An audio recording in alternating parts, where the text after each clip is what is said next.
las casas o edificios residenciales, los edificios corporativos, centros comerciales y de convivencia, entre otros. Requieren de contar con instalaciones hidráulicas para recibir agua que utilizarán para cocinar, para limpiar o para usar en el lavado y en el WC. Una vez que el agua fue utilizada, se requiere llevar el drenaje público. Para ello, requerimos contar con las instalaciones sanitarias. Adicional a estas dos instalaciones, en algunos de estos lugares, requiere contar con una instalación para el gas, que se utilizará en estufas o en calentadores. Estas tres instalaciones tienen la característica de transportar algo: agua residual y gas. El plomero o fontanero es la persona que se encarga de hacer estas instalaciones. La mayoría de las personas en México le llaman al que realice este trabajo plomero, y algunos otros le llaman fontanero. El término plomero proviene del vocablo plomo, que en la actualidad este material no solo ya no se emplea, sino que está prohibida su utilización en muchos países. El sinónimo del vocablo fontanero es fuente. El fontanero se encargaba de llevar el agua desde la fuente a un lugar cercano a los hogares. Quizás el término fontanero sea el más adecuado. Sin embargo, es más común llamar plomero a la persona que se encarga de construir estas instalaciones. El plomero fontanero, como ya mencionamos, deberá encargarse de hacer y mantener las instalaciones hidráulicas, sanitarias y de gas. Para realizar esos trabajos, debes de aprender a interpretar planos arquitectónicos isométricos. También a utilizar materiales de cobre y de PVC. Aprender a utilizar las herramientas que se emplean para ensamblar o soldar. Un punto importante y que debes considerarlo como prioritario es el de seguridad e higiene que siempre debes de observar. El plan de formación que deberás seguir para aprender el oficio de plomero fontanero está compuesto por 4 grupos de clases que hemos llamado elementos. En cada clase aprenderás nuevos conocimientos que te permitirán desarrollar habilidades determinadas. El elemento 1 tiene un grupo de clases que deberás cubrir y te permitirán adquirir conocimientos y habilidades para interpretar planos y manipular elementos. Para la instalación con PVC y de cobre, comprender el funcionamiento de los sistemas hidráulicos, sanitarios y de gas. El elemento 2 está diseñado para aprender a realizar las conexiones y realizar algunos cálculos de presión y de demanda de agua. El elemento 3 se dirige a aspectos especializados sobre la instalación de gas, hidráulicas y sanitarias. Un aspecto importante que hemos incluido es el de la sustentabilidad, por lo que aprenderás a incluir elementos que permitan ahorrar energía, como los calentadores solares y sistemas de recolección de aguas pluviales. ¿Qué es la presión? ¿Cómo se mide? Y tipo de materiales empleados para tuberías de gas e hidráulicas. Dentro de los sistemas de tuberías, la presión del agua es muy importante. Un exceso de esta podría romper la tubería, y una presión baja causa mal funcionamiento de los aparatos sanitarios. Es importante utilizar los materiales adecuados de acuerdo a la presión. La presión es una fuerza que actúa sobre las paredes de la tubería y se mide en unidades de fuerza sobre una superficie. La presión es mayor cuanto más grande sea la fuerza y menor cuando ésta decrece. Entre más grande es el diámetro, menor es la presión del agua. Y cuando el tubo tiene menor diámetro, el agua ejerce mayor presión sobre la superficie del tubo. El aparato que sirve para medir la presión es el manómetro. Es un instrumento que tiene una conexión roscada, que se conecta a la tubería o tanque, al que se quiere medir la presión. Su carátula graduada varía de acuerdo a la marca, y su escala es de acuerdo a la unidad que se utiliza. En alguna parte se pueden leer las unidades.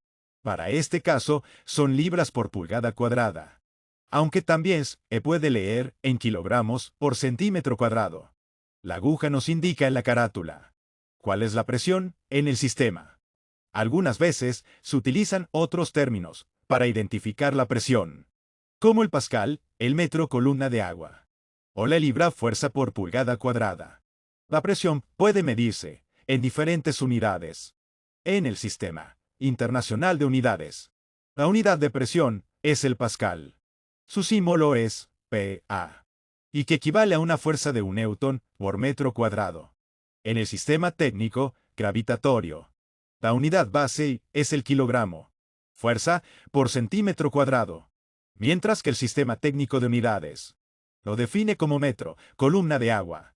Para el sistema inglés, la unidad de presión es la libra fuerza por pulgada cuadrada, cuyo símbolo es PCI. El metro columna de agua es muy utilizada por el plomero para realizar numerosos cálculos. Esta se refiere a la presión ejercida en un área de 1 centímetro cuadrado por una columna de agua de 1 metro. De 1 metro, el cobre soporta presión y temperaturas altas. Además, tiene alta resistencia a la corrosión y pequeñas pérdidas de carga, porque su superficie es lisa. Su instalación es fácil de realizar, y sus conexiones se hacen por medio de soldado y con uniones de rosca. Es compatible con la gran mayoría de los materiales de construcción habituales y con los fluidos a transportar. Los tubos galvanizados son tubos de acero prefabricados bañados en zinc fundido para protegerlos de los elementos, el envejecimiento y la oxidación. Su sistema de unión roscada permite una instalación sencilla. El recubrimiento de zinc lo hace resistente a la corrosión, tanto en su capa interior como en la exterior. Su punto de fusión es muy superior al del resto de los demás materiales. Esto le permite soportar presiones y temperaturas altas, lo que los hace ideales para su uso en sistemas contra incendios. Su rigidez, que permite su uso en instalaciones visibles, resiste golpes y condiciones ambientales. Las tuberías de asbesto-cemento son fabricadas para soportar presiones normales de trabajo de hasta 9,31 kilogramos sobre centímetro cuadrado. Son fabricadas a base de una mezcla de cemento gris, Portland y de hasta un 20% de fibras de asbesto. Actualmente se encuentra en desuso. Está siendo reemplazado por otros materiales. El PVC o policloruro de vinilo es un polímero termoplástico de origen petroquímico. Es totalmente impermeable. Además, no es atacado por los compuestos químicos del suelo. Tiene un bajo coeficiente de rugosidad. Lo encontramos en tramos de 6 metros y en una gran variedad de diámetros, que van desde media pulgada hasta 16. Es fabricado en las cédulas 120, 80 y 40, siendo esta última la más común para los sistemas sanitarios. Hay 3 sistemas de unión de estas tuberías. El cementante es la unión por medio de pegamentos especiales, realizando una firme conexión. La unión es mediante campana-anillo. Funciona con juntas acampanadas a presión. La unión roscada, que solo aplica a tubería cédula 80 en adelante, debido al roscado, reduce su cédula, ocasionando que se pierda resistencia a la presión. CPVC significa cloruro de polivinilo clorado. Es un material procesado que es libre de radicales. Reemplaza una parte del hidrógeno presente en el PVC con cloro. Tiene usos similares al PVC. Sin embargo, debido al proceso de clorado, el CPVC es capaz de resistir altas presiones y temperaturas del orden de los 80 grados centígrados, por lo que puede utilizarse para tuberías de agua caliente. Finalmente, un material que es de reciente aparición en el mercado es el polipropileno copolímero random, también conocido como PPR. Sus características son gran durabilidad, de hasta 50 años o más. Ausencia de sarro y bajas pérdidas de carga, debido a sus paredes lisas. Su sistema tricapa y su gran espesor le conceden una baja pérdida calórica. Resistencia a las heladas, así como bajo nivel de ruido de las instalaciones. Además de ser ideal para zonas sísmicas, debido a su flexibilidad y elasticidad, y no es tóxico. Este sistema tiene como característica que la unión entre los tubos y las piezas especiales se lleva a cabo mediante termofusión, por lo que es indispensable contar con la herramienta necesaria. Descripción del funcionamiento del sistema hidráulico de agua potable. A lo largo de los años, La necesidad humana de usar el agua ha llevado al hombre a crear los sistemas de abastecimiento de agua potable, sin importar dónde se encuentre esto y dónde estén las poblaciones. Por tal motivo, el tema que describiremos es el funcionamiento del sistema hidráulico de agua potable. En el oficio de plomero es necesario entender por un sistema de suministro de agua potable en una casa-habitación o en un edificio al suministro de agua para todos los muebles y accesorios que funcionen con dicho elemento. Ahora bien, para poder comprender este sistema, es necesario definir los siguientes términos. Comenzaremos con agua potable. Entendemos por esto al líquido que se encuentra libre de impurezas. La cantidad química y bacteriológica debe estar de acuerdo con las disposiciones normativas de la Secretaría de Salud. Sistema de suministro de agua potable. Este se compone por el tubo de servicio de agua, los tubos de distribución y las conexiones necesarias, tales como los herrajes conectores, válvulas de control y todos aquellos elementos que se relacionen con las instalaciones hidráulicas, dentro de la edificación o fuera de la media. Constituyen lo que se conoce como el sistema de suministros de agua potable. El suministro principal de agua es el tubo que transporta el agua potable para el uso público desde la fuente de suministros de agua municipal, como pueden ser pozos, ríos o manantiales, hasta la toma municipal. Continuamos con la toma municipal. Esta es una válvula colocada sobre la línea principal del suministro, la cual conecta el servicio de agua municipal con el bien inmueble. El servicio de agua como tal es la tubería que va desde el suministro principal o alguna otra fuente de suministro de agua potable al sistema de distribución dentro del edificio o de la casa. La llave de paso es una válvula colocada sobre el servicio de agua. Tiene la función de cortar el paso de agua al inmueble cuando sea necesario, como los casos de mantenimiento. El medidor es un dispositivo usado para medir la cantidad de agua que pasa a través de la tubería de servicio. Esta se mide en metros cúbicos. Por otro lado, un metro cúbico es una unidad de volumen que considera 1 metro de alto por 1 metro de base por 1 metro de profundidad. El tubo de distribución de agua es aquel que transporta el líquido desde el tubo de servicio al punto de uso. El tubo principal es aquel donde se conectan todos los tubos de los ramales, generalmente siendo de un diámetro mayor. Los tubos elevadores son los que suministran el agua que se extiende de forma vertical para llevarla a los ramales de accesorios o hacia los depósitos elevados. El ramal de accesorios es aquel que suministra el agua entre varios accesorios y el tubo de distribución de agua. La alimentación a un accesorio es el tubo que suministra el agua desde un ramal hacia alguno de los accesorios, tales como lavamanos, regaderas, expulsados lavatrastes, entre otros. Ahora que hemos descrito el funcionamiento del sistema hidráulico de agua potable, podemos concluir que en el oficio de plomero es muy importante conocer el comportamiento del sistema, para conocer cuáles son los trabajos y herramientas que se necesitan, dependiendo en qué parte de este sistema se vaya a trabajar. Identificación de las características de los tipos de gases y su almacenamiento. Comenzaremos definiendo qué es el gas natural. Es una mezcla de hidrocarburos livianos en estado gaseoso.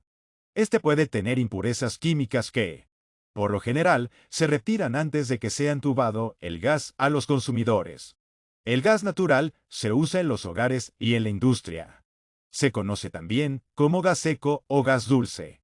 No es venenoso. Puede causar asfixia. Es explosivo, bajo ciertas condiciones. El gas natural tiene los siguientes componentes, en las proporciones indicadas: metano, 92%; etano, 3 y 9%; propano, 1 y 8%; butano, 0 y 1%; isobutano, 0 y 2%; dióxido de carbono, ácido sulfúrico, argón, 2%.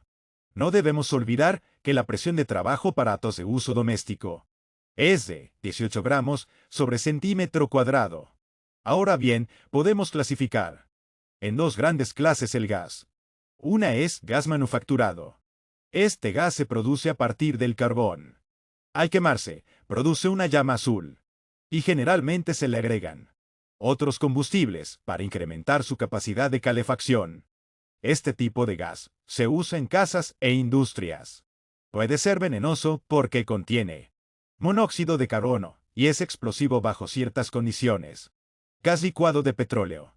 Este gas se conoce también como gas LP o gas embotellado. Se obtiene en las plantas que producen gas natural. Ese gas en el interior de los tanques o recipientes en el que se almacena, transporta y distribuye se encuentra en estado líquido. Este es el único gasto combustible que tiene la característica que cuando se somete a presiones mayores que la atmosférica y a la temperatura ambiente promedio extraordinario, se condensa y pasa al estado líquido. El gas LP consiste principalmente de butano o propano, o bien una mezcla de estos. De hecho, el gas LP se obtiene directamente de los mantos petrolíferos, mezclado con el petróleo crudo. Pero también se puede obtener de una segunda opción de refinación, de algunos derivados del petróleo. El gas LP, por sí mismo, no es venenoso. Es incoloro e inodoro. Y en estado vapor es más pesado que el aire. Para poder detectar su presencia. En caso de fugas de uniones, pilotos apagados, etc., se le agrega olor. Por lo general, es también un hidrocarburo obtenido del petróleo llamado mescaptano, que se mezcla en una porción de 1 litro por cada 10.000 litros de gas LP. El gas LP se usa en forma extensiva en instalaciones de uso doméstico, comercial e industrial. Para esto, se clasifica en 6 clases, dependiendo de la forma de almacenamiento, es decir, tipo de recipiente y tipo de servicio a prestar. Estos grupos se denominan clases y son las siguientes. Clase A. Son las instalaciones domésticas, con recipientes portátiles o estacionarios. Clase B. Es la parte de una instalación correspondiente a un edificio con departamentos, y que solo considera un departamento. Clase C. Pertenece a esta clase las de tipo comercial, restaurantes, tortillerías, etc. Es decir, todos aquellos locales que no tienen proceso de manufactura. Clase D. Es la parte de una instalación doméstica de los edificios con departamentos usados como casa-habitación, que considera a los recipientes y a los medidores. Clase E. Instalaciones usadas para carburación en motores de combustión interna. Clase F. Para aplicaciones industriales, en cualquier tipo de recipiente. Descripción del funcionamiento de calentadores. La necesidad del hombre de utilizar el agua caliente en su vida diaria hace que los calentadores jueguen un papel clave para hacer la vida más agradable. Se entiende por calentador un dispositivo que utiliza la fuerza y la energía para elevar la temperatura del agua. Los calentadores de agua se clasifican de acuerdo a la agente utilizada en la producción de calor, que puede ser el gas natural, gas propano, LP y el carbón, aunque también se usan la electricidad y la energía solar. Las partes por las que se componen los calentadores, tanto eléctricos como de gas, son las siguientes: entrada de agua fría, salida de agua caliente, válvula de paso, válvula de temperatura, aislamiento, caja externa M, desbordamiento, tubo de inmersión, tanque de acero, válvula de drenaje. Estas son las partes que tienen en común. Ahora bien, en el calentador eléctrico, tenemos además barra de ánodo, termostato, resistencias eléctricas. Y en el calentador de gas, tenemos además control del quemador, quemador. Ahora bien, describiremos cómo funciona el calentador de agua eléctrico. El agua fría entra al depósito. El agua se calienta por medio de las resistencias y el agua caliente sale. En el caso del calentador de agua por gas es el siguiente. El gas se combustiona en el quemador, que está situado en la parte interior del depósito de agua. El agua fría entra por la tubería y sale por la línea de agua caliente. Actualmente contamos con los siguientes tipos calentadores de depósito, de paso a alta recuperación, eléctricos, y de paso instantáneo sin depósito. Los que describiremos a continuación, sin antes mencionar que en México, el que tiene mayor demanda es el de depósito. El calentador de depósito es una opción para grandes demandas de agua caliente. A las temperaturas más altas. Temperatura estable en cualquier clima. Ideal para grandes demandas, hasta 10 baños simultáneos. Tinas, regaderas, hidromasajes. No requiere presión de agua. Funciona con cualquier tipo de llaves de agua, incluso las de monomando. Con capacidades que cubren desde un hasta 10 servicios al mismo tiempo. Disponibles en gas natural o gas LP. Calentadores de paso, alta recuperación. Ideales para satisfacer grandes demandas de agua caliente. De manera continua e ilimitada. Con capacidades de un hasta 20 y servicios. Agua caliente sin interrupciones. Baños continuos sin límite de tiempo. O requiere precio en hidráulica. Funciona con llaves monomando. Disponible para gas LP y gas natural. El funcionamiento de este tipo de boiler es similar al de depósito. La diferencia radica en que el agua fría entra por tubos previamente calientes, y al llegar al depósito, el cual es más pequeño que el de los calentadores de depósito, tarda menos en calentar. Así, el abastecimiento de agua caliente es constante. Para elegir un calentador de este tipo, se debe considerar el número de personas que habitan la vivienda, o bien el número de servicios simultáneos. Esto, con el fin de comprar el tamaño a las necesidades. El número de servicios se mide de la siguiente manera. 2 servicios para lavadora o tina. 1 servicio para baño en regadera. Medio servicio para lavamanos. Ahora bien, con la siguiente tabla, te apoyarás para determinar el tamaño según las características de uso. Para elegir un calentador de alta recuperación, debes tomar en cuenta el número de servicios simultáneos, como se muestra a continuación. Ejemplo. Si tenemos 2 lavamanos y una regadera, tenemos 2 servicios. Entonces, necesitamos por lo menos uno, de 11 a 15 litros. Calentadores eléctricos. Ideales para consultorios, estéticas, oficinas, escuelas, laboratorios, o cualquier lugar con restricciones de instalaciones de gas y ventilación. Funciona sin flama ni emisiones contaminantes. Temperatura estable durante el baño en cualquier clima. Calentador de paso instantáneo, sin depósito. Ideales para departamentos y casas con espacios pequeños. Únicamente arrancan al abrir la llave de agua caliente, no almacenan agua. Ahorran hasta un 70% en consumo de gas. La mayoría de estos equipos funcionan con baja presión de agua. Requieren 1 metro de altura, de la base del tinaco a la regadera del piso más alto. Disponible para gas LP y gas natural. Este último se caracteriza por no tener depósito. El calentamiento se hace durante el recorrido de agua fría, en el serpentín, que es una tubería interna. La elección de la capacidad del aparato también depende del número de servicios simultáneos, por lo que seguiremos utilizando la tabla de referencia anterior.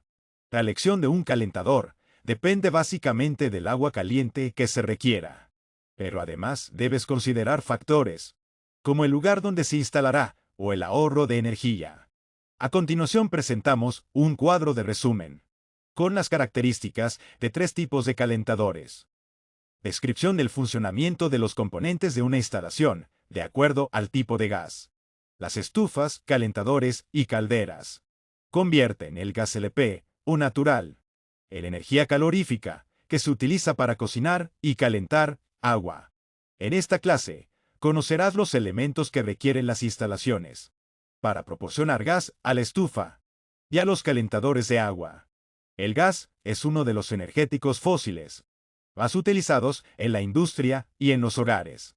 Puede entregarse como gas natural o LP. El gas natural es conocido como gas metano. Es una fuente de energía de origen fósil extraída del subsuelo. Y es inodoro e incoloro. Es llevado a las ciudades por medio de gaseoductos. Y se almacena en grandes depósitos. Aquí se le agrega un odorizante. llamado mercaptano, que le permite ser detectado en caso de fuga. Se distribuye a través de gaseoductos de acero y polietileno. Materiales altamente resisten, incluso en zonas sísmicas. De esta forma, se puede consumir en hogares, comercios e industrias.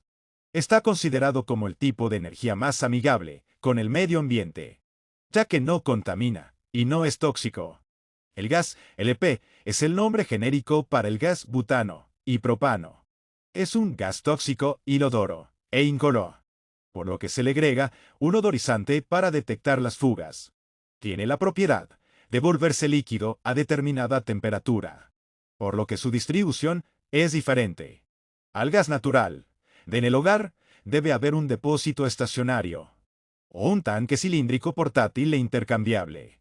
En el primer caso, un camión conocido como pipa se encarga de su distribución, inyectando gas al tanque. En el segundo caso, un camión con cilindros intercambia estos.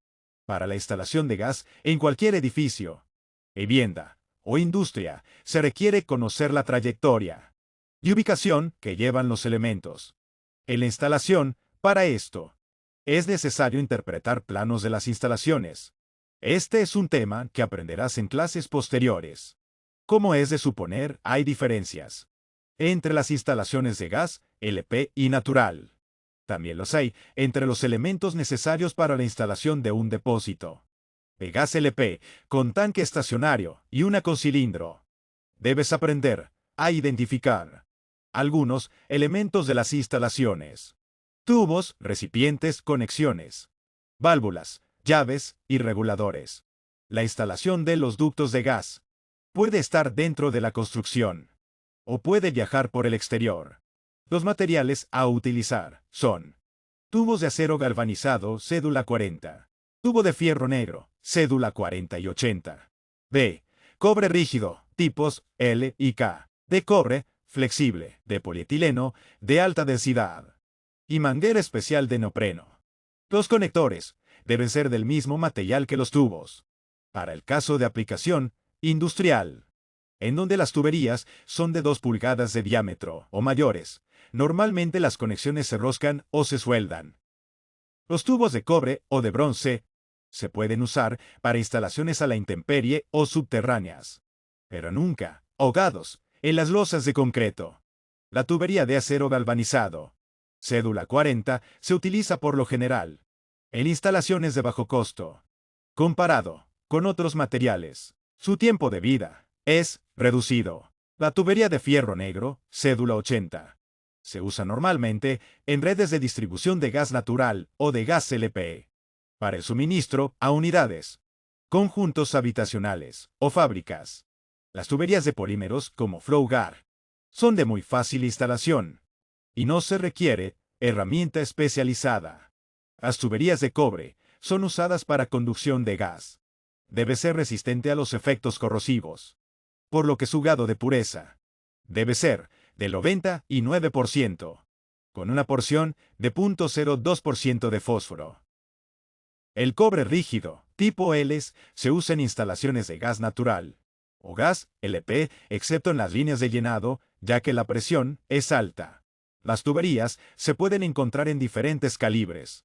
Los tubos de cobre rígido se fabrican en tramos rectos de 6 a 10 metros y en diámetros de 1/4 a 4 pulgadas.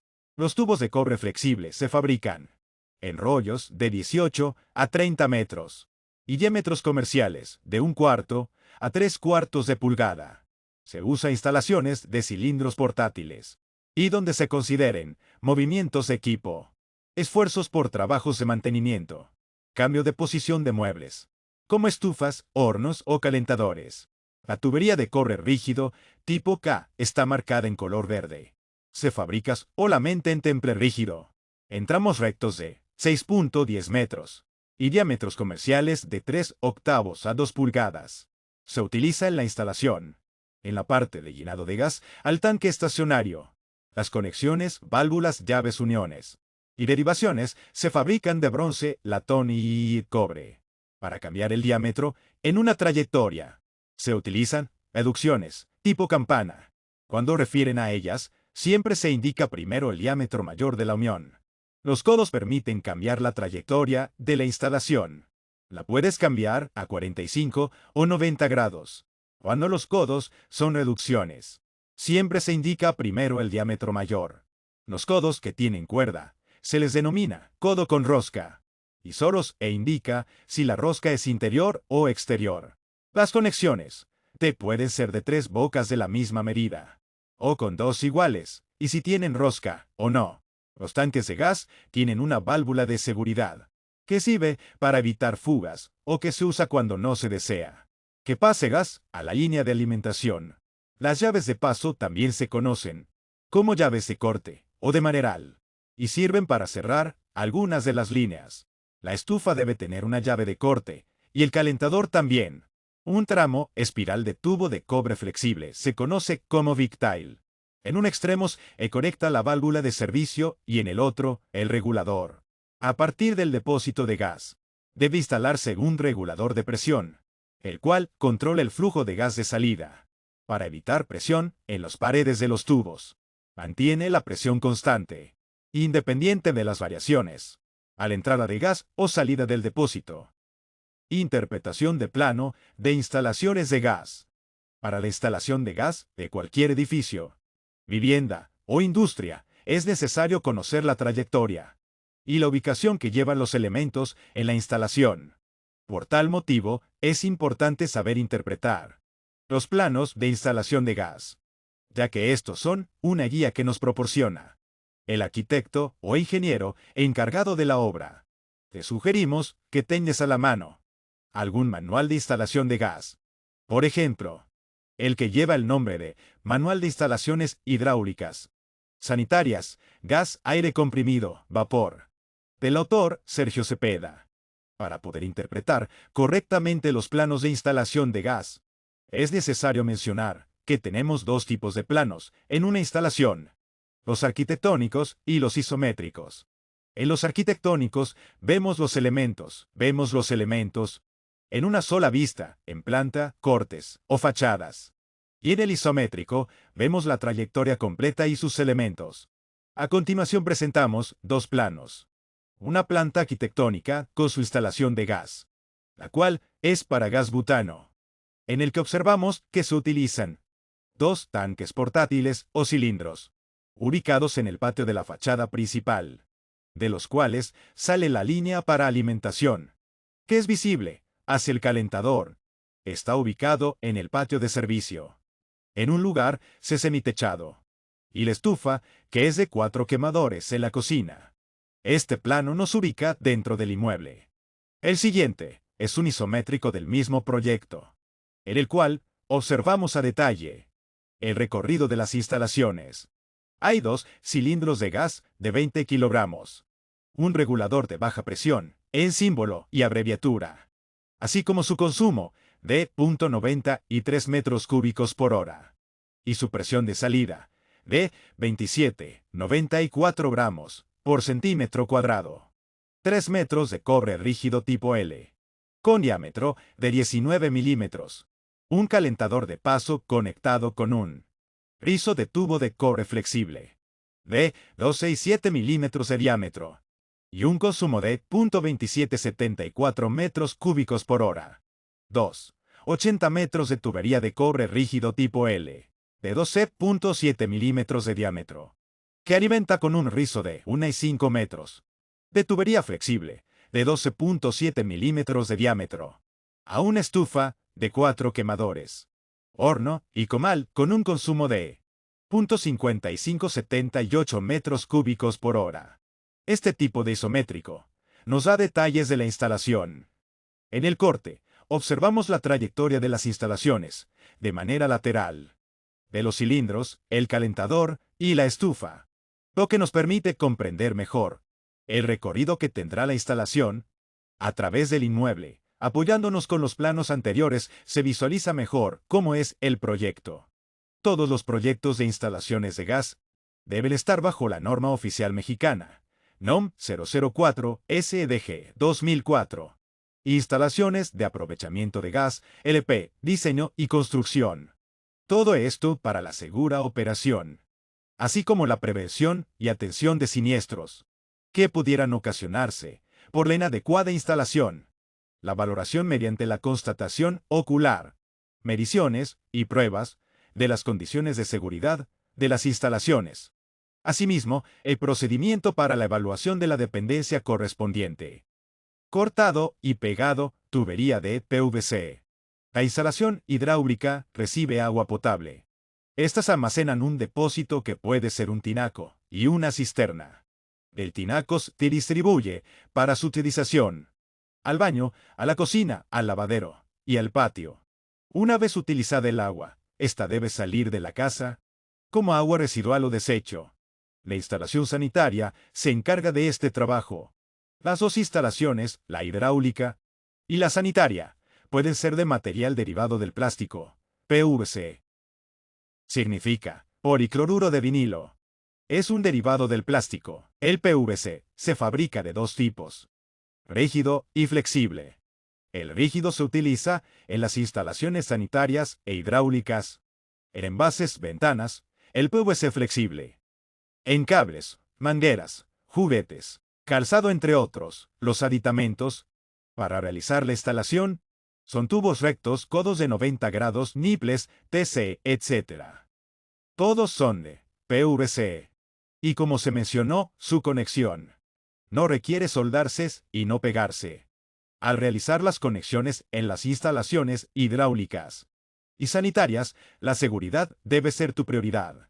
Apega de las siguientes reglas básicas. Usa ropa adecuada.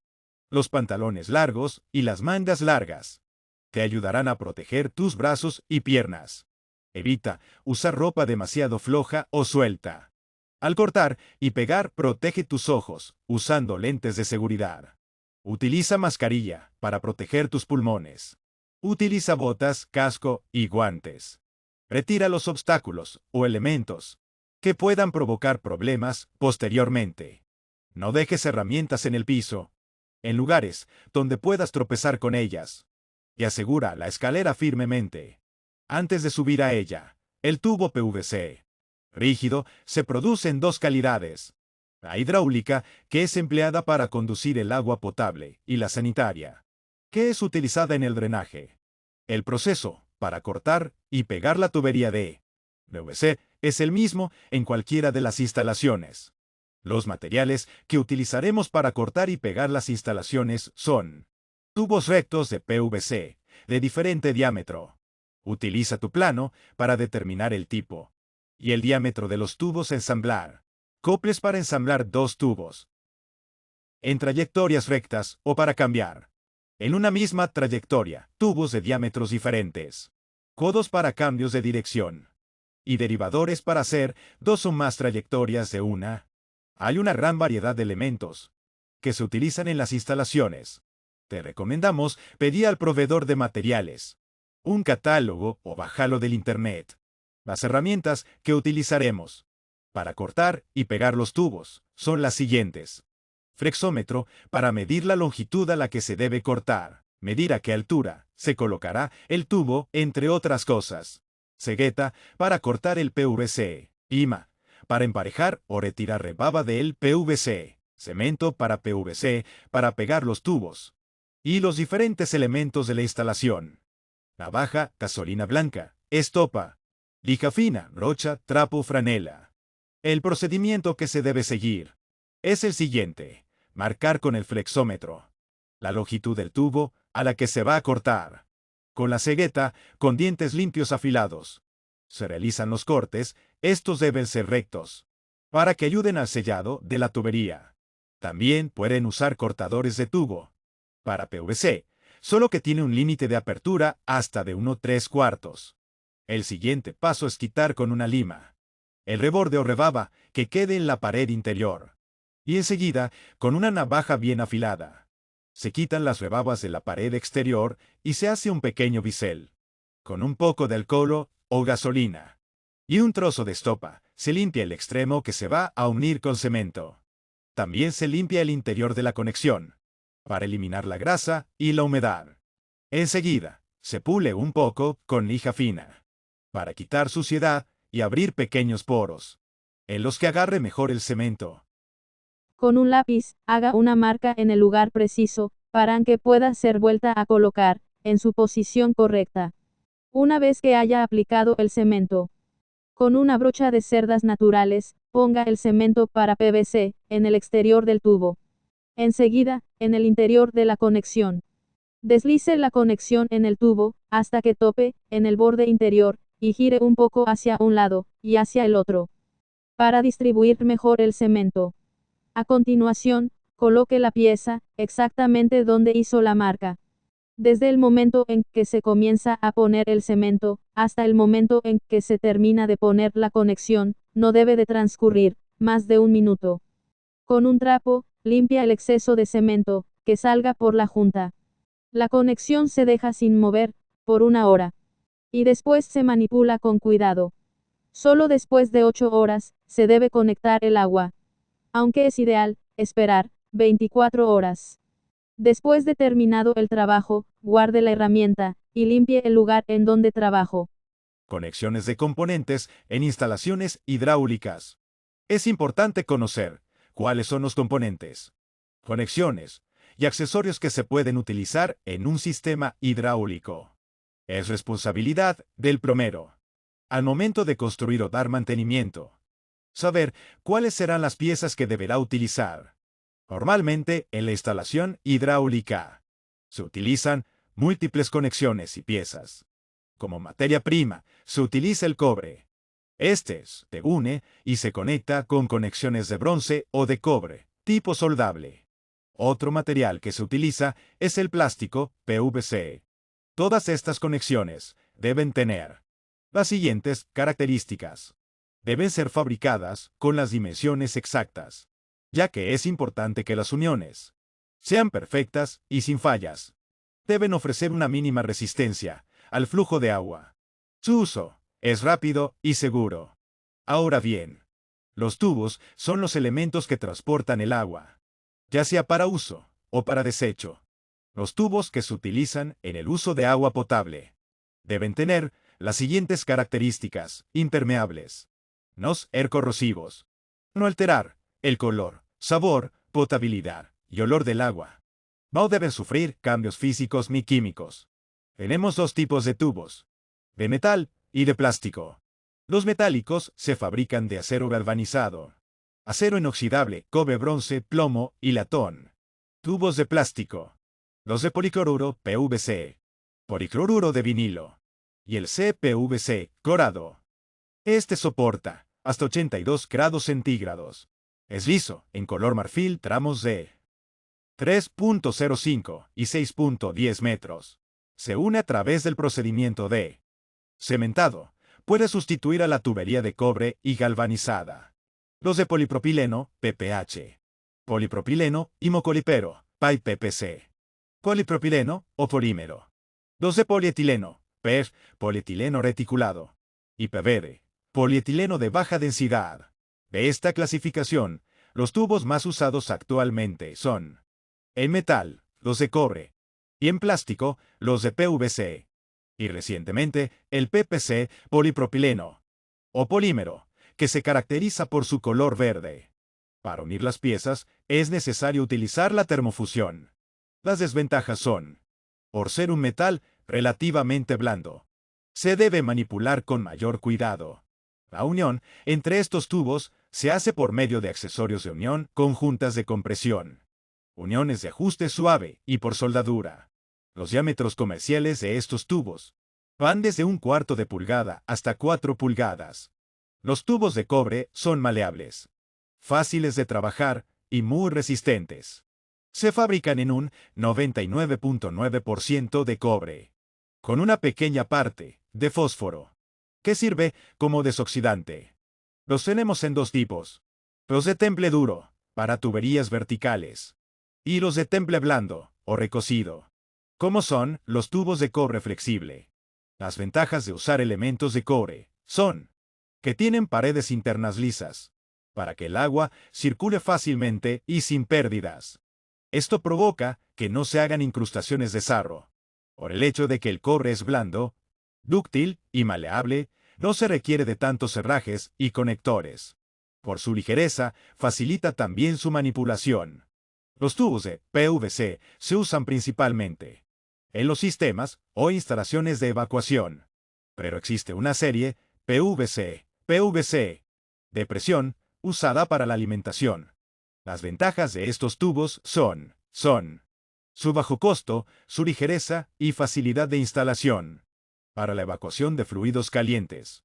Para lavadoras, lavavajillas o lavamanos se utiliza de preferencia el CPVC, que soporta temperaturas más altas que el PVC, del orden de 80 a 85 grados centígrados. Estos tubos son resistentes al calor, al fuego, a los ataques físicos, a la corrosión y a las sustancias químicas. Este tipo de tubería no se debe instalar directamente, enterrada en el suelo. Desventajas. Vida útil, mucho menor que el cobre. Y sufre de la fotodegradación, que no es otra cosa que la cristalización del material, por los efectos de los rayos solares. Para evacuación, los tubos se fabrican con longitudes hasta de 4 metros. Para los diámetros, de 12 a 63 milímetros. Pero para diámetros relativamente grandes, como 75, 100,10 y 125 milímetros. Se usan los de 6 metros. Ahora construiremos un modelo, en el cual iremos describiendo y colocando cada uno de los elementos que a continuación mencionaremos. Para unir en línea recta tubos de igual diámetro utilizamos coples, que son tramos pequeños de tubo, y pueden, o no, tener rosca interna. Los niples sirven también para unir, solo que las roscas o cuerdas son exteriores. Los adaptadores o conectores de transición se usan para conectar tuberías con sistemas distintos de unión. Por ejemplo, uno con rosca y otro soldado. La tuerca unión, tuerca universal y unión soldables son la misma pieza y sirve para desarmar una unión, sin tener que desarmar la tubería. Tiene 3 partes, 2 manguitos y una tuerca abrazadera, que une los manguitos comprimiéndolos entre sí. Para cambios de diámetros, utilizamos las reducciones o cobres reducción. La tuerca bushing es una pieza corta, constituida por una porción de tubo, preparada para recibir externamente una tubería de un cierto diámetro, e internamente una tubería de un diámetro inferior. Para cambios de dirección, utilizamos los codos, a 90 grados a 45 grados, codos con reducción, o codos a 90 grados terminal. Por último, están los ramales, que se utilizan cuando se requiera colocar accesorios en cualquier punto de la instalación hidráulica, en donde se necesite sacar una derivación. Los tipos de ramales más usados son los conocidos como T, Y y las cruces. Las T's y las Y's pueden tener reducciones. Por lo tanto, una de sus bocas tiene distinto diámetro en cualquiera de los materiales ya mencionados. Estas son las conexiones de componentes en instalaciones hidráulicas, lo que nos ayudará a elegir las piezas necesarias al de construir un sistema hidráulico. La necesidad humana de utilizar agua ha hecho que el hombre construya grandes contenedores para almacenarla. Esto ha dado origen a los tinacos, que actualmente existen en el mercado. Los hay en varias marcas, colores, capacidades y diferentes formas. Pero al principio de operación, es el mismo para todos. Comenzaremos con las características físicas de los tinacos. Tenemos 2 versiones de tinacos, bicapa y tricapa. Se componen respectivamente de 2 o 3 capas sucesivas de polietileno, cuyas configuraciones cumplen las siguientes funciones. El tinaco bicapa se compone por una capa interna blanca, con óptima visibilidad, lisa y fácil de limpiar, que conserva la temperatura del agua. La segunda capa externa, y negra, actúa como protector contra rayos solares y aditivo antirrayos ultravioletas.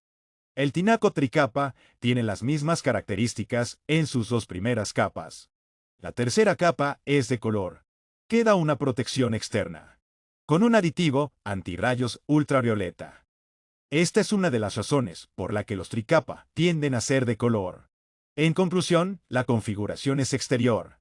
Está compuesta de una capa de polietileno de color, en el tricapa o negra en el bicapa, formulada con aditivos especiales, que hacen resistentes a los efectos de los rayos ultravioleta e impiden el paso de la luz hacia el interior, evitando así el desarrollo de microorganismos y bacterias. La configuración interior, compuesta de una capa blanca, pura, de polietileno expandido, mediante aditivos químicos especiales, conforma una masa, con innumerables celdillas de aire confinado que confieren un excelente aislamiento térmico y que aseguran propiedades únicas. La superficie interior, perfectamente lisa, no permite el crecimiento de bacterias, hongos y esporas. Es resistente a la corrosión, sin importar si el agua es blanda o dura. No permite la incrustación de partículas.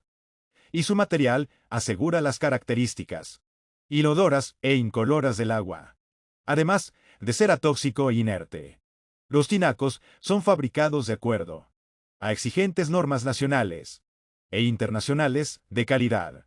Su materia prima es el polietileno, mejorado con aditivos antirrayos, ultravioletas y antioxidantes totalmente atóxicos, inertes y anticorrosivos. Son construidos en una sola pieza, sin soldaduras o puntos de unión, estructurados con nervios superiores e inferiores, y con bandas de refuerzo horizontal, que les otorgan una gran resistencia ante las condiciones más severas.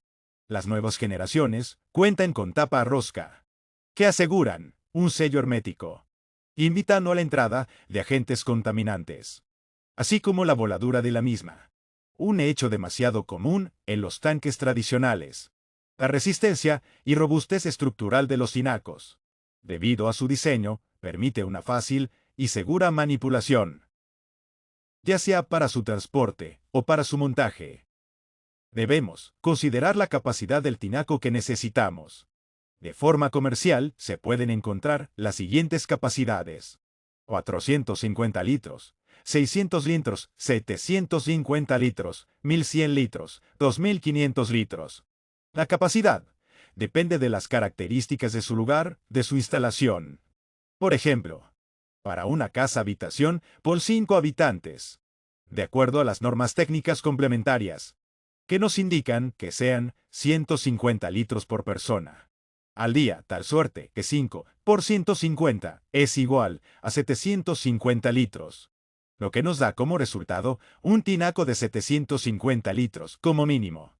Ahora bien, no debemos olvidar que también podemos encontrar una línea de tinacos decorativos. Una vez elegido el tinaco que necesitamos, mencionaremos las partes de las que se compone la instalación del mismo. Se compone de flotador, tubería de alimentación, boca de jarro, niple de 1,5 pulgada, reducción de campana, niple con diámetro menor a 1,5 pulgada, válvula de paso, niple, tuerca unión, T. Tubería de 1 pulgada, 3/4 de pulgada, así como de media pulgada. Base del tinaco. Codo de 90 grados. Tubo. Y base descanso de tubería. Por último, no debemos olvidar que el tinaco debe estar instalado en una base plana, pudiendo ser instalado directamente sobre la losa de una azotea, y sin pasar por alto que debe existir cuando menos 2 metros de diferencia entre la salida del tinaco y la regadera más alta de la casa. No debemos olvidar que también al momento de instalar un tinaco, se le puede colocar, como un accesorio adicional, un filtro de agua, para tener una calidad mayor de este líquido. Estas son las características de los tinacos que debemos tomar en cuenta al momento de elegir uno. Conexiones de componentes en instalaciones de gas. Es necesario saber cuáles son y para qué podemos utilizar las conexiones que componen una instalación de gas. Comenzaremos analizando el siguiente diagrama. Válvula doble check es una combinación de dos válvulas. No retroceso. Específica para el llenado de autotanques, en plantas de almacenamiento o en líneas de llenado de gran capacidad. En instalaciones de aprovisionamiento de gas, LP, que requieran control del sentido de flujo. Brinda una amplia capacidad de flujo, con una caída de presión baja, reduciendo el tiempo de llenado y alargando la vida de las bombas. Acoplador con cuerda para llenado. Es una pieza que sirve para unir dos piezas, o que encajará perfectamente. Válvula de globo. Sirve para controlar la cantidad de gas que queremos que pase. Conector de cobre R. Extensión, diámetro de 19.1 milímetros. Sirve para empalmar dos elementos del sistema. Tubería de cobre de 19.10 milímetros. Es el medio por el cual se transportará el gas a lo largo del sistema. T de cobre. Esta pieza es útil para dar servicio a dos elementos, o dividir la línea. Tubería de cobre. Ya la mencionamos nuevamente. Un conector de cobre R extensión. Extensión. Diámetro. 12.7 milímetros. Válvula de globo para gas líquido. 12.7 milímetros, que también ya mencionamos. TQR al centro. Diámetro de 19.1 milímetros. También ya la mencionamos. Esto nos sirvió para conectar el jarro de aire.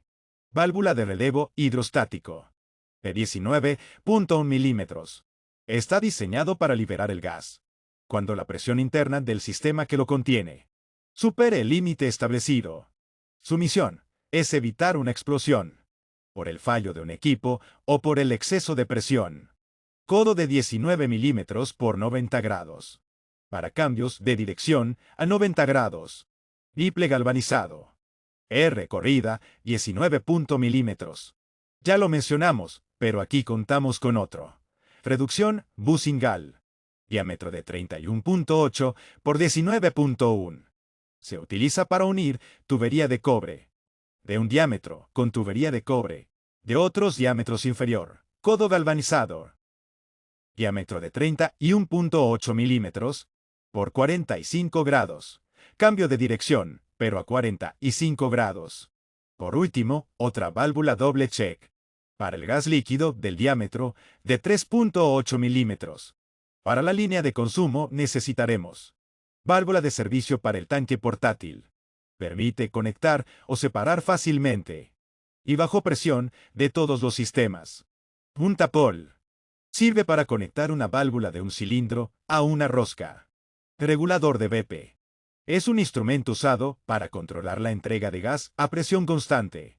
Conector QR. Extensión de diámetro de media pulgada. Sirve para empalmar dos elementos del sistema. Tubería de cobre rígido tipo L. Diámetro de media pulgada. Este, como ya dijimos, sirve para conducir el gas por todo el sistema. Teniendo ya el despiece del material, procedemos a ir conectando y soldando las piezas con las siguientes herramientas. Pasta fundente. Soldadura. Lija de rollo. Cepillo de alambre. Fibra de acero. Gasolina blanca. Estopa.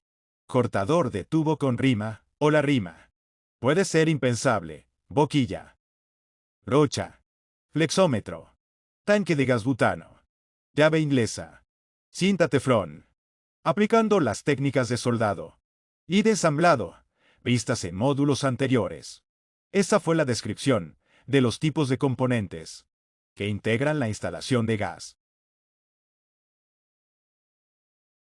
Uno de los componentes imprescindibles en los sistemas de abastecimiento que dependen de una cisterna es la bomba de agua, la cual se encarga de elevar el agua almacenada a un tinaco. En el mercado existe una gran variedad de bombas, y si nos presenta una amplia gama de potencias, será trabajo del plomero recomendar al cliente la potencia adecuada que cumpla con las necesidades del mismo. Es por tal motivo que a continuación veremos cómo se lleva a cabo el cálculo de la potencia para un motor de bomba, para sistemas de agua potable. Empezamos por ver algunas definiciones. La potencia es la cantidad de trabajo efectuado en un tiempo determinado. Su símbolo es P, y existen diferentes unidades para medirla. La más común es el caballo de fuerza, cuyo símbolo es HP, y además es una medida inglesa. Por definición, un caballo de fuerza es la potencia necesaria para elevar verticalmente, a una distancia de un pie, un peso de 33.000 libras en un tiempo de 1 minuto. Otro concepto que es importante es el caudal o gas, el cual es la cantidad de fluido que pasa en un tiempo determinado. Veamos un caso práctico. Si tenemos un tinaco con una capacidad de 1000 litros, el cual queremos llenar en un tiempo de 20 minutos, entonces nuestro caudal es de 1000 litros por 20 minutos. Si dividimos, para hacerlo unitario, nos queda un caudal de 50 litros por minuto. Ahora que, este generalmente se mide en litros por segundo. Para hacer la conversión, dividiremos el resultado entre 60, que es el número de segundos con los que cuenta un minuto. El resultado es de 0.83 litros por segundo. Este es nuestro caudal. La forma más usual de elevar el agua es por medio de bombas hidráulicas, movidas por medio de un motor. En general, las bombas hidráulicas actúan en dos fases. Aspiración, elevando el agua desde su nivel hasta la bomba, por medio de la tubería de aspiración. En esta fase, la bomba ejerce un vacío en la tubería de aspiración, con el fin de que el agua pueda subir por ella, impulsada por la presión atmosférica. Impulsión es la conducción de agua desde la bomba hasta su destino, por medio de la tubería de impulsión. En esta fase, la bomba ejerce la presión necesaria para que el agua se traslade a lo largo de la tubería de impulsión. Para el cálculo, será necesario tomar en consideración las siguientes alturas. Altura geométrica de aspiración, OHA. Es la distancia vertical que existe entre el eje de la bomba y el nivel inferior del agua. Altura geométrica de impulsión, OHI. Es la distancia vertical que existe entre el nivel superior del agua y el eje de la bomba. Y finalmente, la altura manométrica, OHM. Se representa como la suma de las alturas de aspiración y de impulsión, más las pérdidas que se generen en el sistema. Las pérdidas de carga se encuentran en cualquier sistema hidráulico y se componen por las pérdidas de fricción, ocasionadas por el rozamiento del agua con las paredes de la tubería. Para calcular esta, utilizaremos la siguiente expresión. Las pérdidas por fricción, HF, son igual al coeficiente K, por la longitud de la tubería, por el caudal al cuadrado. Esto, por 10 elevado a la menos 2. El coeficiente K varía según el material y diámetro de la tubería. Se recomienda consultar el manual de instalaciones del ingeniero Sergio Cepeda para obtener una lista detallada de estos valores. Las otras pérdidas importantes dentro de una tubería son las pérdidas por conexiones y válvulas, ocasionadas debido al cambio brusco de dirección o la reducción. Y estas generalmente son obtenidas de los fabricantes. Aunque para cuestiones prácticas, existen tablas con valores ya calculados, como la que vemos a continuación, que se pueden consultar en un libro, o las puedes buscar en Internet. Para realizar el cálculo de la potencia, debemos conocer tres factores. El caudal Q, en litros por segundo. La altura manométrica HM, expresada en metros columna de agua. Y finalmente, la eficiencia de la bomba, proporciona el fabricante. Si no se cuenta con este último, se realizará el cálculo tomando en cuenta una eficiencia del 70%. Con estos datos, realizaremos la siguiente operación. La potencia en caballos de fuerza es igual a altura manométrica sobre 76 por la eficiencia. Veamos un caso práctico. Determinar la potencia de una bomba que se requiere para realizar el llenado de un tinaco de 1100 litros en un tiempo de 20 minutos.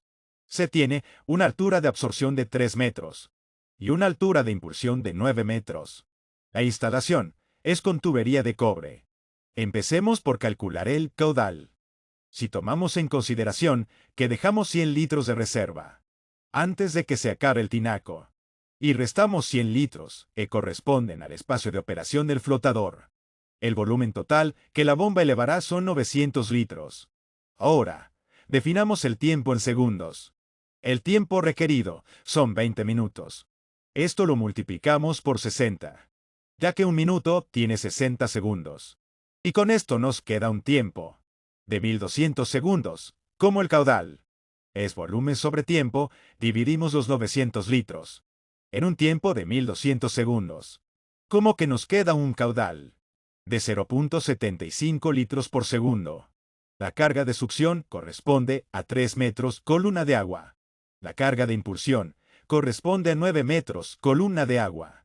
Para obtener las pérdidas por fricción, primero, obtengamos para el tramo de la válvula de retención a la bomba. Como vemos, el diámetro de la tubería es de 1 pulgada de cuarta. El material es cobre tipo M, para lo que corresponde un coeficiente K de 7. Ahora, la distancia es la suma de todas las tuberías de 1 pulgada de cuarto, dándonos una longitud total de 3.15 metros. Teniendo estos valores, apliquemos la fórmula para pérdidas por fricción, la cual nos dice que las pérdidas por fricción en el tramo 1 serán igual a 7 por 3.15 por 0.75 elevado al cuadrado. Y esto, por 10 elevado a la menos 2, dándonos como resultado 0.124 metros columna de agua. Aplicando la misma dinámica, obtenemos que para la parte de impulsión, las pérdidas por fricción son de 5.402 metros columna de agua. Por último, veamos las pérdidas ocasionadas por las piezas especiales. Una válvula de retención de 1 pulgada de cuarto, la cual tiene una pérdida de 15.5 metros columna de agua. 4 coples con rosca exterior de 1 pulgada de cuarto con una pérdida de 0.01 metros columna de agua por cada uno, lo que nos da 0.04 metros columna de agua en total. Un codo de 90 grados, de 1 pulgada de cuarto, con una pérdida de 2 metros columna de agua. Una tuerca unión de 1 pulgada y cuarto, con una pérdida de 0.01 metros columna de agua.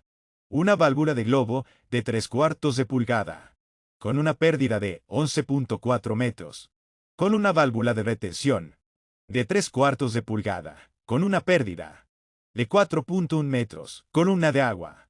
Un codo a 45 grados de 3/4 de pulgada, con una pérdida de 0.5 metros columna de agua. Un codo a 90 grados de 3/4 de pulgada, con una pérdida de 1.2 metros columna de agua. Sumando estas pérdidas tenemos que son igual a 34.75 metros columna de agua.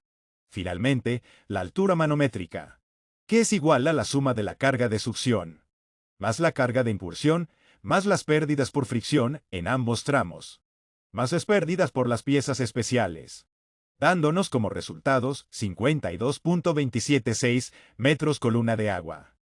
Conociendo ya el caudal, la altura manométrica y la eficiencia, procedemos a calcular la potencia en caballos de fuerza. Sustituyamos los valores en la fórmula. El resultado es de 0.73 caballos de fuerza. Como no es una potencia de bomba comercial, lo redondeamos a la potencia comercial superior, que es de 0.75 caballos de fuerza, o 3/4 de caballo de fuerza. Con esto damos por concluido el cálculo de la potencia para motor de boca. Instalación de reguladores. Comenzaremos definiendo qué es un regulador para gas. Este es un dispositivo que tiene como función proporcionar el gas en estado de vapor a las tuberías de servicio y con un mínimo de fluctuación. Ahora bien, de acuerdo al reglamento de la distribución de gas, esta establece que toda instalación de aprovechamiento debe contar necesariamente con un regulador de presión. Por tal motivo, el tema que abordaremos es cómo llevar a cabo la instalación de un regulador en una instalación de gas. Básicamente, tenemos dos tipos de reguladores. 1. El regulador doble con píxel, que es un regulador de baja con 2 píxeles, para 2 cilindros de gas LP. Y los reguladores sencillos, para gas LP de baja presión, para cilindro o estacionario. Para poder instalar un regulador, necesitamos los siguientes materiales y herramientas. Un píxel, que se compone de tubo flexible, un tapol con tuerca y tuerca inversa, un regulador de una vía, niple terminal de 3/8 de doble rosca, niple campana, con rostro interior, una tuerca cónica, una manguera flexible, cinta teflón y llave inglesa. Para poder instalar un regulador con tubo píxel para gas, utilizando la cinta teflón, colocamos en la tuerca inversa y en la tuerca de la punta pol. Conectamos el lado de la tuerca inversa al regulador, utilizando la llave inglesa, y el otro extremo al recipiente de gas. Ahora, describiremos el procedimiento para instalar un regulador con una vía. Conectaremos el NIF de terminal de doble rosca, un extremo al regulador, y el otro a la manguera de gas con tuercas cónicas. No olvidemos colocar la cinta teflón en las conexiones y apretaremos con la llave inglesa. Después colocaremos en el otro extremo de la manguera el liple campana y de igual manera apretaremos con la llave inglesa, sin olvidar colocar la cinta teflón. Este es el procedimiento y las herramientas necesarias para hacer la conexión de un regulador. Con esto damos por concluido el procedimiento, sin olvidar que existen varios tipos de reguladores de una o dos vías, para tanques estacionarios o recipientes portátiles. Instalación del calentador. Para mejorar la calidad de las instalaciones hidráulicas y de gas, es importante conocer cuál es el procedimiento de instalación de los calentadores de agua. Comenzaremos con definir qué es un calentador de agua. Aparato eléctrico o a gas empleado para calentar el agua a una temperatura de entre 50 y 60 grados centígrados. En este caso, describiremos el procedimiento de instalación de un calentador de gas. No olvides leer el instructivo del calentador que vayas a instalar, independientemente al procedimiento general que aquí describiremos. Breve de estar ya realizada la instalación de gas y la hidráulica. Partiendo de este punto, los materiales para la línea de alimentación de gas son tubo de cobre rígido, conector de cobre rosca interior, llave de paso, tuerca cónica estándar, manguera flexible de 3 octavos, llave inglesa, cinta teflón. Identificaremos la entrada de gas y el procedimiento de instalación es el siguiente. Retiramos el tapón de la línea de gas. Previamente, cerramos la alimentación de gas. Colocamos cinta teflón en todas las roscas que tengamos. Cortamos y hacemos una rosca. O soldamos el tramo del tubo de cobre. ¿Qué necesitaremos? Aproximadamente. A nivel de piso será una distancia de 1.20. Pero esto dependerá de donde tenemos la línea de alimentación. Posteriormente colocaremos un conector de cobre rosca interior. Ponemos un cople de doble rosca. Ponemos la llave de paso. Y colocamos otro cople, doble rosca, utilizando la tuerca cónica de la manguera de 3 octavos. Conectamos el otro extremo a la entrada de gas del calentador. Ahora bien, para conectar la línea de agua fría y de agua caliente, necesitaremos 2 mangueras flexibles de 3/4, 2 llaves de paso. Esto para mantenimiento. Si la línea de agua fría, de agua caliente, están retirados del buret, necesitaremos cortar y hacer una rosca, o soldamos el tramo de tubo de cobre que necesitemos, pero esto dependerá de donde tenemos la línea de alimentación. Posteriormente, colocaremos un conector de cobre, rosca interior. Ponemos un extremo a la línea de agua, el otro extremo a la llave de paso, utilizando la tuerca cónica de la manguera de 3 octavos. Conectamos el otro extremo a la entrada de agua fría, al calentador y a la salida de agua caliente. No olvidemos siempre usar en las roscas cinta teflón y cerrar el paso de agua. Este es el procedimiento más fácil y seguro para poder instalar un calentador de agua. Instalación de gas con recipiente estacionario.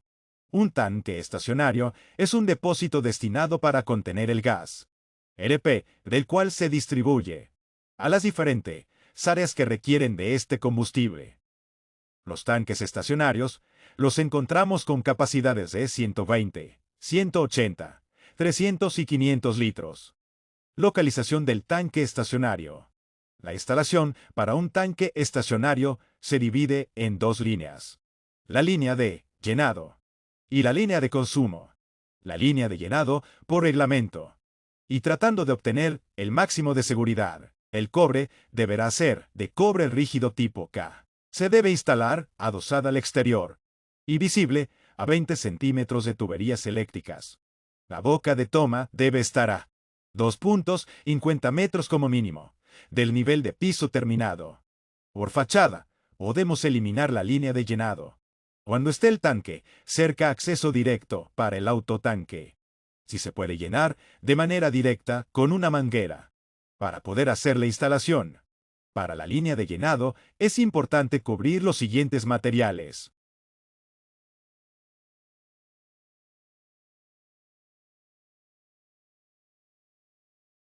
Para la línea de consumo, necesitaremos válvula de servicio para tanque estacionario, punta pull, regulador de BP, conector CU-R exterior, diámetro media pulgada, tubería de cobre rígido tipo L, diámetro media pulgada. Teniendo ya el despiece del material, procedemos a ir conectando y soldando las piezas con la siguiente herramienta. Con esto, damos por concluido la instalación de gas con recipiente estacionario, siendo este el procedimiento más práctico y seguro. Instalación con gas natural. La evolución en los servicios de abastecimiento de gas doméstico ha llevado a la utilización de energías naturales. Tal es el caso del gas natural, por lo cual es necesario acondicionar la instalación existente de abastecimiento gas LP. Ahora bien, comenzaremos describiendo la instalación de gas natural. Esta se divide en dos partes.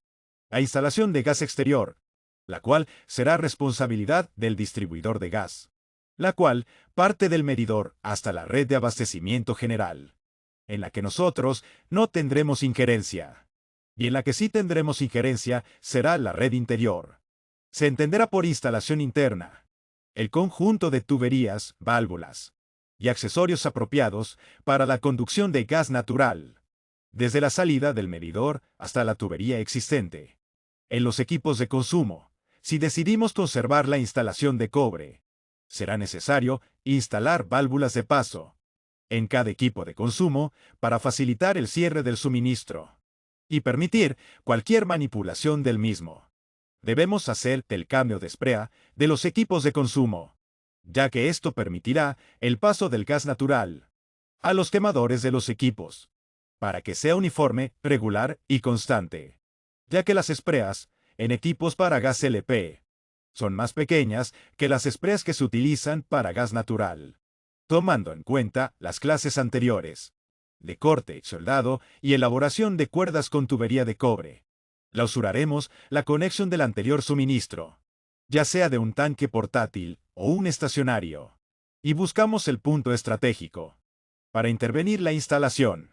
Si decides cambiar la instalación de cobre existente, entonces será necesario utilizar una de las dos técnicas de ensamblado, la de termofusión o la de ensamble flow war para gas. En este caso, se utiliza la técnica por termofusión.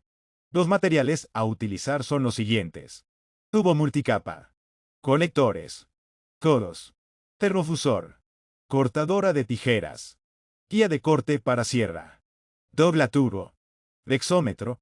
La técnica se aplica de la siguiente manera. Mide la distancia que necesitas. Con el flexómetro, marca y corta el tubo. Coloca la unión y el tubo multicapa en el termofusor. En cuanto el termofusor indique el tiempo que ha sido suficiente, retira y ensambla, sin girar, solo a tope. Bien entendido esto, procede a conectar con una tuerca unión que saldrá del medidor. Posteriormente, coloca la pieza de multicapa llamada transición. Previamente elaborada la trayectoria de la red de gas natural, sin olvidar las llaves de paso para cada equipo. Para doblar el tubo sin necesidad de colocar un codo, utiliza el doblatubo. Las abrazaderas instalarán a cada 3 metros, en línea, y antes de una conexión por termofusión. Este ha sido el procedimiento más fácil y seguro de instalar tubería para gas natural. Instalación de la tubería de recolección de aguas pluviales. Agua pluvial es el agua que proviene directamente de las lluvias. Es muy importante recolectar este tipo de agua, ya sea para almacenarla o para conducirla al drenaje. Para dimensionar la instalación de recolección de aguas pluviales, es necesario llevar a cabo unas operaciones muy sencillas. Necesitamos determinar la intensidad pluviométrica, La representaremos con la letra I. Es la cantidad de lluvia caída sobre una cierta zona geográfica a lo largo de una hora. El valor es obtenido de estudios estadísticos. Para cada zona geográfica, analizando la frecuencia y duración de las lluvias. La duración de la precipitación está dada en minutos, horas, meses y años. Otro parámetro que debemos tomar en cuenta para el dimensionamiento de la tubería es el del periodo de retorno. Este parámetro nos permite saber cada cuándo se rebasa la intensidad promedio de caída de lluvia. Se representa por la letra T. Todo esto nos ayuda a establecer el caudal para determinar el diámetro de tubería a instalar en las redes de pluviales del edificio. La precipitación pluvial se expresa en milímetros por hora, considerando en promedio una hora de duración, y solo 5 minutos fue cuando llovió a su máximo valor. Revisemos un ejemplo. La precipitación pluvial en zona metropolitana, del Distrito Federal y lugares con clima parecido. Se consideran valores de 100 milímetros por hora, 150 milímetros por hora, 200 milímetros por hora. Para el estudio de un espacio determinado, el área en cuestión se divide en cuadrados exactos de 1 metro por lado. En cada cuadro, la altura del agua alcanzaría 100 milímetros, que es igual a 10 centímetros. Si traducimos en volumen, equivalen a 100 litros, 150 o 200 litros por metro cuadrado. El cálculo del diámetro para las bajadas de las aguas pluviales se hace para manejar un volumen de agua equivalente a un cuarto de la capacidad del tubo, y no tubo lleno. En general, el agua solo llena la cuarta parte, que es n igual a 4, del tubo de diámetro interior. B, el espesor de la lámina de agua adherida a la pared interior de dicho tubo es igual al diámetro interior del tubo sobre 2 por 1 menos n menos 1 sobre n. De modo que si la bajada de aguas pluviales es diámetro igual a 4 pulgadas, que es igual a 100 milímetros. Ahora realizaremos un ejemplo práctico para una losa de 10 por 15 metros, con una superficie de 150 metros cuadrados. Lo primero que calcularemos es el radio hidráulico, que es igual al diámetro sobre 16, que es una constante. Entonces el radio es igual al diámetro sobre 16, que corresponde a 100 sobre 16, y da como resultado 6.25 milímetros. Ahora calcularemos la velocidad de agua, que es igual al radio hidráulico elevado a la 2/3. Entonces, haciendo el despeje nos queda. Después, procedemos a calcular el área de paso, que es igual a pi por diámetro al cuadrado sobre una constante de 16. Sustituyendo valores, nos queda que el área de paso es igual a 19635 decímetros cuadrados. Continuamos con el gasto máximo admisible en una bajada de aguas pluviales y de 4 pulgadas o 100 milímetros es gasto igual a área de paso por velocidad. Sustituyendo, queda de la siguiente manera. Gasto máximo admisible, 19635 decímetros cuadrados sobre segundo, por 3393 decímetros sobre segundo, dando como resultado 6.66 litros por segundo. La precipitación es de 150 milímetros por hora. La lluvia cae a razón de 150 litros por hora en cada metro cuadrado. Por tal motivo, 150 litros por hora sobre 60 por 60 da igual a 0.04 litros sobre segundo. Considerando que tenemos una precipitación pluvial de 150 milímetros por hora por cada metro cuadrado de losa, aporta 0.0416 litros por segundo. Solo nos queda calcular qué área aporta 6.66 litros por segundo. Lo anterior quiere decir que una precipitación pluvial de 150 milímetros por hora, una bajada de agua pluvial de 4 pulgadas de diámetro, tiene capacidad para evacuar hasta 160 metros cuadrados de azotea. Comprobamos el resultado haciendo la siguiente operación. Se eleva al cuadrado el diámetro expresado en pulgadas y se multiplica por 10. Igual a 160 m cuadrado de azotea. En conclusión, este diámetro de tubería corresponde adecuadamente para nuestra losa de 150 m cuadrado. Instalación de un sistema de abastecimiento combinado. Cisterna tinaco. Uno de los sistemas que debe conocer todo plomero. Es el sistema de abastecimiento combinado cisterna tinaco. Se denomina combinado porque utiliza la presión y la gravedad debido a que la presión por sí sola, que se tiene en la red general para el abastecimiento de agua fría, no es suficiente para que llegue a los tinacos o tanques elevados. Además, en la actualidad existen problemas de abastecimiento de agua, y esto hace que el uso de tinacos pueda resultar insuficiente. Para ello se recomienda el uso de una cisterna. A partir de las cisternas o tanques de almacenamiento, ubicados en la parte baja de las construcciones, el agua se eleva por medio de un sistema auxiliar, como por ejemplo, una bomba hasta los tinacos o tanques elevados, para que estos realicen la distribución del agua por gravedad a los diferentes niveles inmuebles, en forma particular o general, según el tipo de instalación y servicio que lo requiera. Los elementos que componen el sistema de abastecimiento combinado de cisterna y tinaco son entrada de agua, flotador, válvula de retención verticales, cisterna, que puede ser construida de concreto, y también hay en polietileno. Además, electronivel, línea de conducción a la bomba centrífuga, filtro de agua, opcional. Tinaco, control automático del nivel en el tinaco, y flotador. Como lo mencionamos anteriormente, este sistema es una combinación de presión y gravedad. Por lo tanto, es necesaria una cisterna, la cual se coloca debajo del nivel del suelo, con registro llamado entrada de hombre. Se denomina así debido a que la abertura u orificio es tal que cabría una persona. La cisterna debe ser instalada o construida a cierta distancia con respecto a las bajadas de agua negra y a los linderos más próximos y albañales. Como referencia, se indican las siguientes distancias mínimas. Al lindero más próximo, 1 metro. A la rejilla albañal, o registros, 3 metros. A las bajadas de aguas negras, 3 metros. Para calcular la capacidad de la cisterna, se puede aplicar un criterio similar al usado para determinar la capacidad de los tinacos.